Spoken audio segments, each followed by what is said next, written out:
प्यारे बच्चों, कक्षा 10वीं गणित विषय के अध्याय 3 प्रश्नावली 3.6 के प्रश्न क्रमांक 1 का 5वां 7x ऋण 2y बटे xy बराबर 5 और 8x धन 7y बटे xy बराबर 15 इन समीकरणों को अन्य रूपों में बदले जा सकने वाले रैखिक समीकरणों में बदलकर हमें सरल करना है। तो सबसे पहले इसमें समीकरण क्रमांक 1 और 2 मान लें और समीकरण 1 में एक्स वाई से भाग देने पर यहाँ पे x कैंसिल हो जाएगा, तो यहाँ पर प्राप्त होगा हमें 7 बटे वाई ऋण 2 बटे एक्स बराबर 5 तथा इसी प्रकार से एक्स वाई से 2 में भी भाग देने पर 8 बटे वाई धन 7 बटे एक्स धन 15 प्राप्त होगा।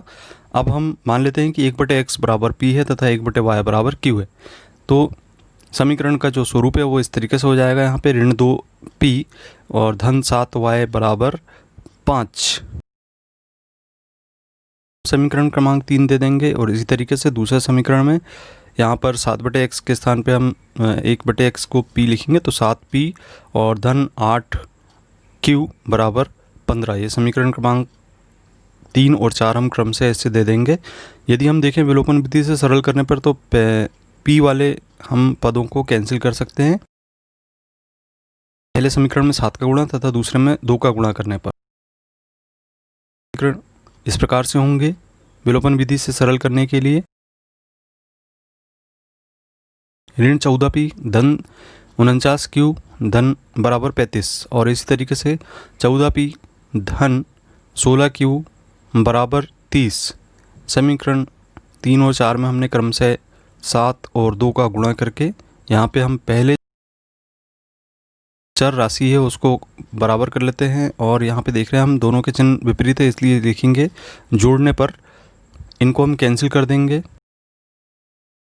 होगा 65q बराबर 65 अथवा q बराबर 65 बटे 65, इसलिए q का मान 1 होगा।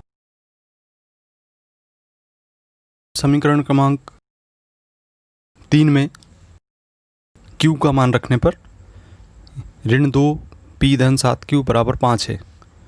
हम यहाँ पर q का मान रखेंगे तो ऋण 2p धन 7 गुणित 1 बराबर 5 प्राप्त होगा। इसे हम सरल करेंगे तो ऋण 2p बराबर 5 ऋण 7 पक्षांतर कर देंगे हम 7 का, अथवा ऋण 2p बराबर ऋण 2 प्राप्त होगा। हम पक्षांतर करेंगे ऋण 2 का, 2 बटे ऋण 2 कैंसिल हो जाएंगे आपस में, तो 1 प्राप्त होगा। इस प्रकार से हमें p और q के मान क्रम से 1 प्राप्त हुए हैं।